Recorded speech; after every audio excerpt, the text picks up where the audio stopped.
People देव की यह कथा। एक बूढ़ा ब्राह्मण था। वह हर रोज पीपल को जल से सींचता था। पीपल में से रोज एक लड़की निकलती और कहती, पिताजी, मैं आपके साथ जाऊंगी। यह सुनते सुनते बूढ़ा दिन ब दिन कमजोर होने लगा। बुढ़िया ने पूछा कि क्या बात है। बूढ़ा बोला कि पीपल से एक लड़की निकलती है और कहती है कि वह भी मेरे साथ चलेगी। बुढ़िया बोली, कल ले आना उस लड़की को, जहाँ 6 लड़कियां पहले से ही हमारे घर में हैं, वहाँ 7वीं लड़की और सही। अगले दिन बूढ़ा उस लड़की को घर ले आया। घर लाने के बाद बूढ़ा आटा मांगने गया तो उसे पहले दिनों की अपेक्षा आज ज्यादा आटा मिला। जब बुढ़िया वह आटा छानने लगी तो लड़की ने कहा कि लाओ माँ, मैं छान देती हूँ। जब वह आटा छानने बैठी तो परात भर गई। उसके बाद माँ खाना बनाने जाने लगी तो लड़की बोली कि आज रसोई मैं बनाऊंगी।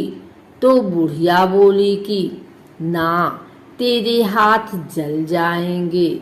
लेकिन लड़की नहीं मानी और वह रसोई में खाना बनाने गई तो उसने तरह तरह के 36 व्यंजन बना डाले और आज सभी ने भर पेट खाना खाया। इससे पहले वह आधा पेट भूखा ही रहते थे। रात हुई तो बुढ़िया का भाई आया और कहने लगा कि दीदी, मैं तो खाना खाऊंगा। बुढ़िया परेशान हो गई कि अब खाना कहाँ से लाएगी। लड़की ने पूछा कि माँ, क्या बात है। उसने कहा कि तेरा मामा आया है और रोटी खाएगा, लेकिन रोटी तो सबने खा ली है। अब उसके लिए कहाँ से लाऊंगी। लड़की बोली कि मैं बना दूंगी और वह रसोई में गई और मामा के लिए 36 व्यंजन बना दिए। मामा ने भर पेट खाया और कहा भी, ऐसा खाना इससे पहले उसने कभी नहीं खाया है।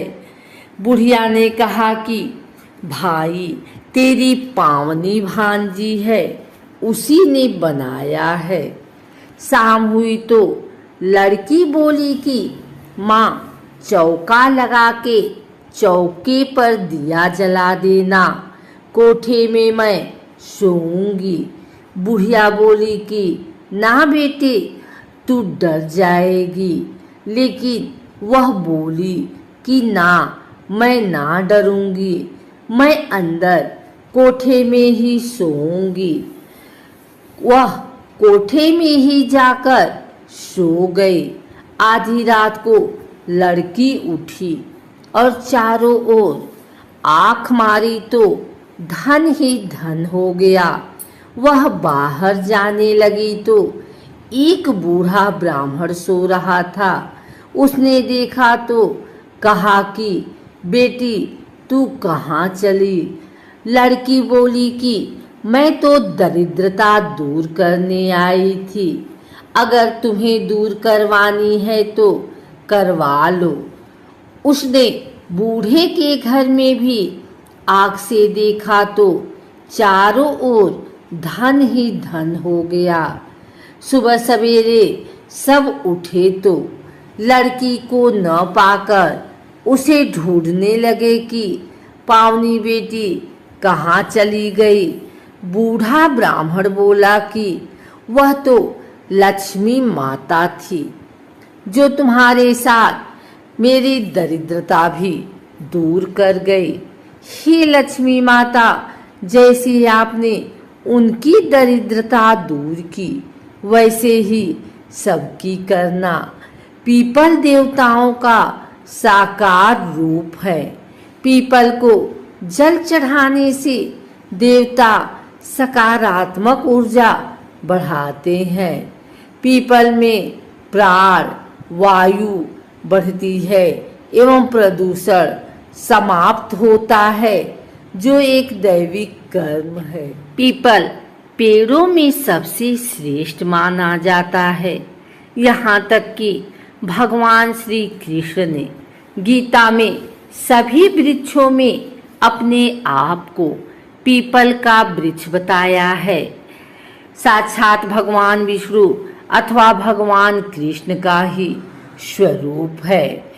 अगर आप भी पीपल के पेड़ में दिया जलाते हैं अथवा पीपल की पूजा करते हैं तो भगवान नारायण की कृपा से आप पर अवश्य बनी रहेगी पीपल की कृपा। लेकिन आपको इतना जरूर पता होना चाहिए कि पीपल के पेड़ की कितनी परिक्रमा करनी चाहिए। पीपल पर जल चढ़ाते समय कौन सा मंत्र बोलना चाहिए, पीपल की पूजा सुबह कितने बजे करनी चाहिए इत्यादि पीपल के पेड़ से जुड़ी धार्मिक एवं रहस्यमयी जानकारी हम आपको प्रदान करते हैं। आइए सबसे पहले जानते हैं पीपल की पूजा का महत्व एवं पीपल की पूजा के फायदे।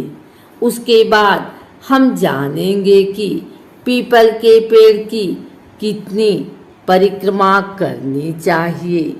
हिंदू धर्म में पीपल को साक्षात भगवान नारायण का ही स्वरूप बताया गया है। पीपल की पूजा करने का प्राचीन काल से विशिष्ट महत्व रहा है।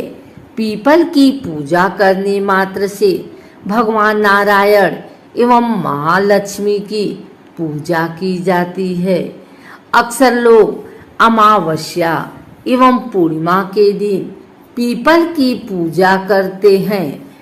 पीपल ही एक ऐसा अद्वितीय वृक्ष है जिसके नीचे गौतम बुद्ध से लेकर के विभिन्न ऋषि मुनियों ने अखंड ज्ञान प्राप्त किया है।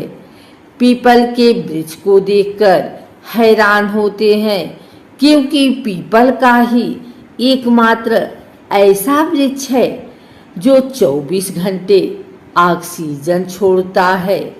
आइए जानते हैं पीपल की पूजा के फायदे। पीपल भगवान नारायण का स्वरूप है। पीपल में ही माँ लक्ष्मी का भी वास माना जाता है। पीपल के पेड़ में जल चढ़ाने के लिए विशेष बात का ध्यान रखना चाहिए कि सूर्योदय से पहले पीपल के पेड़ में कभी भी जल न चढ़ाएं।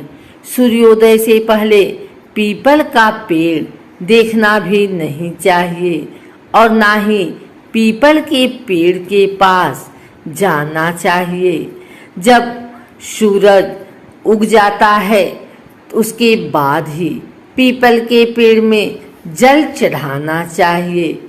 ऐसा शास्त्रों में उल्लेख पाया जाता है। सूर्योदय से पहले पीपल के पेड़ के पास जाने से अथवा पीपल के पेड़ की पूजा करने से, पीपल के पेड़ में जल चढ़ाने से, पीपल के पेड़ की परिक्रमा करने से घर में दारिद्र्य आता है। अतः सूर्योदय के बाद ही पीपल के पेड़ में जल चढ़ाना चाहिए।